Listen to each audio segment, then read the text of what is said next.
In this video, we're going to walk through how to start tracking and syncing data and model predictions and entire projects using cloud versioning and DVC. So let's go ahead and get started. We're going to initialize our DVC repo, and we're going to start tracking some data. So we have here a model file as well as some predictions data. So DVC tracks that, and the next thing we're going to want to do is set up some cloud storage that we can push that data to. So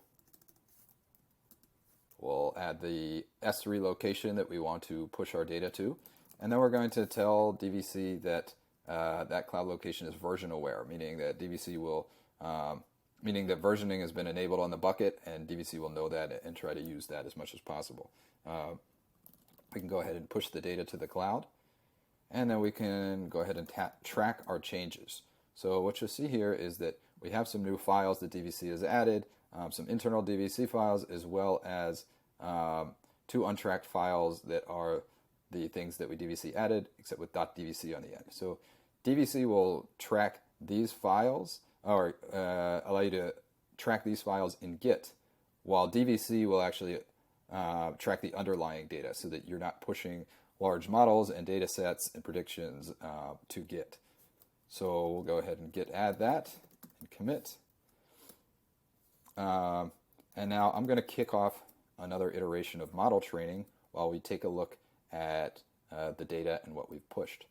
So if we come over to the right side here, let's first take a look at our data. So we have this predictions folder, which is what we're tracking with DVC. This is a translation model, so it's translating English to French sentences. It's a toy model, so you see that the translations right now are not very good, but we get the idea. So let's take a look now at what we have on the cloud. So we have a model and we have predictions. And we'll see that we just have one version of each right now. And let's come back then and see if our next iteration of model training has finished. It has.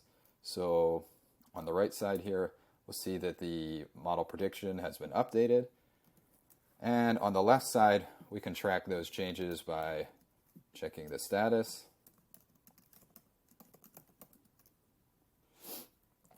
And we can commit the changes that we made here. And then finally, we want to push those changes. Okay, so now if we go back to the cloud, let's take a look at what has changed. So now we see, if we reload, that we have two versions of the model, and if we go to the predictions, we have two versions of each of the files in the predictions folder. But what's really cool with DVC is that you can go back in time, roll back changes to any version that you want. So in this case, let's go ahead and stash those changes. And let's do a DVC pull to retrieve the previous version.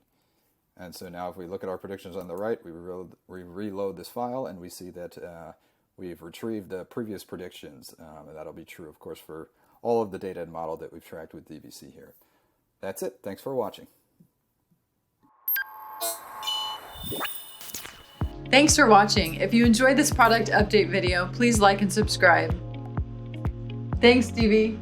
And feel free to post comments and questions below.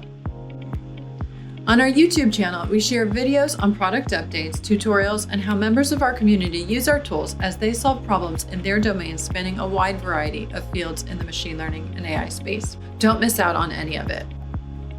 See the description below to find links in the docs for our tools. They are an excellent resource for getting started. Also visit our blog where you can find tutorials on our tools as well as product and company news. Join our Discord server to get support, help others grappling with the same issues as you, connect with other like-minded folks, and discuss our tools or other topics in the MLOps space. It's a great way to learn and get to know others worldwide who share your interests. We also have a job channel where you can find relevant job opportunities in the space. Finally, if you're really serious about taking your MLOps skills to the next level, we offer a free online course that is designed to help you understand the iterative philosophy and achieve your MLOps goals. Our mission at Iterative is to deliver the best developer experience for machine learning teams by developing an ecosystem of open, modular ML tools. Thanks for making it to the end. DV and I will see you in the next video.